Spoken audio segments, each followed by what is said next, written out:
महाशिवरात्रि।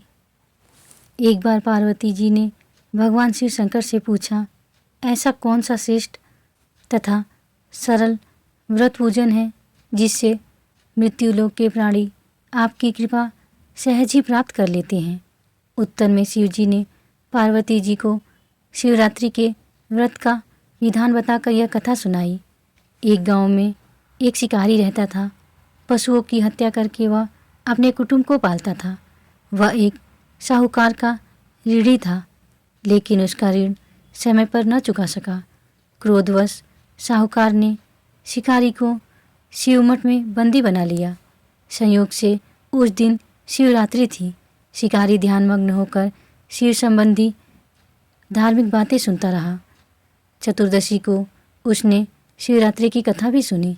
संध्या होते ही साहूकार ने उसे अपने पास बुलाया और ऋण चुकाने के विषय में बात की।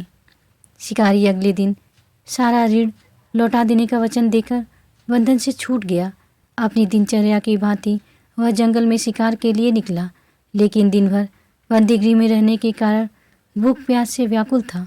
शिकार करने के लिए वह एक तालाब के किनारे बेल वृक्ष पर पड़ाव बनाने लगा। बेल वृक्ष के नीचे शिवलिंग था जो बेलपत्रों से ढका हुआ था। शिकारी को उसका पता न चला।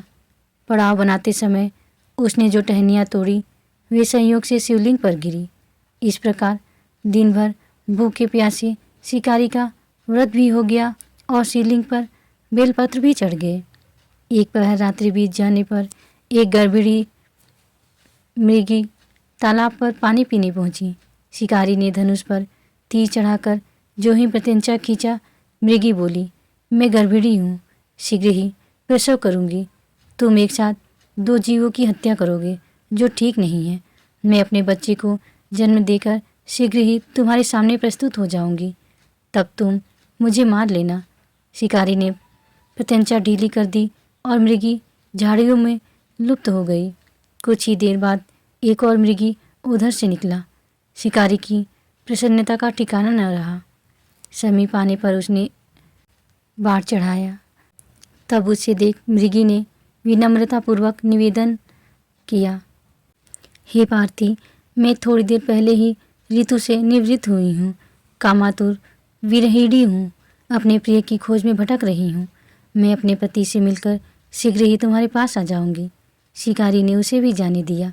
2 बार शिकार को खोकर उसका माथा ठनका। वह चिंता में पड़ गया। रात्रि का आखिरी पहर बीत रहा था। तभी एक अन्य मृगी अपने बच्चों के साथ उधर से निकली। शिकारी के लिए यह स्वर्णिम अवसर था। उसने धनुष पर तीर चढ़ाने में देर न लगाई।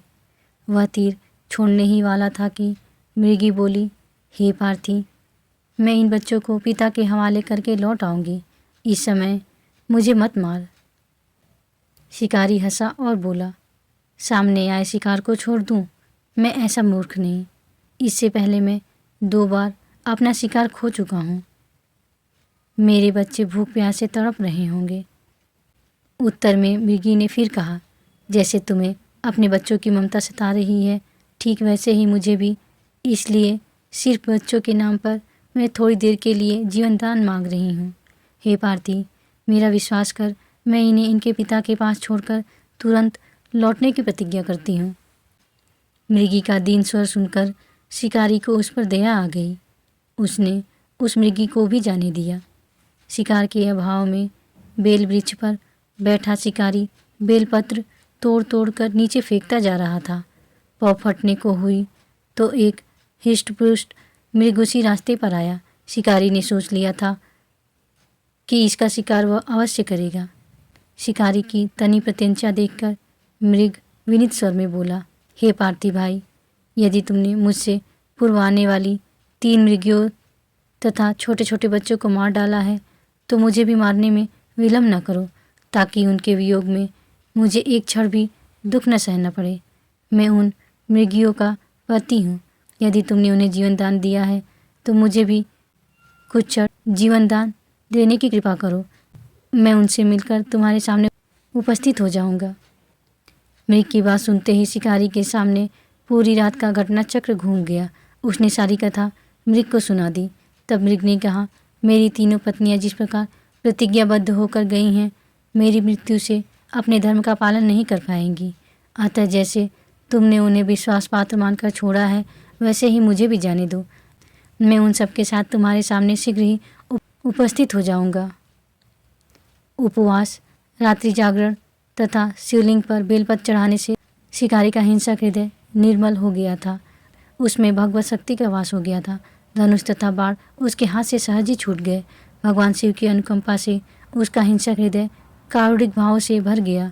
वह अपने अतीत के कर्मों को याद करके पश्चाताप की ज्वाला में जलने लगा। थोड़ी ही देर बाद मृग सपरिवार शिकारी के समक्ष उपस्थित हो गया ताकि वह उनका शिकार कर सके, किंतु जंगली पशुओं की ऐसी सत्यता, सात्विकता एवं सामूहिक प्रेम भावना देखकर शिकारी को बड़ी ग्लानि हुई। उसके नेत्र से आंसुओं की झड़ी लग गई।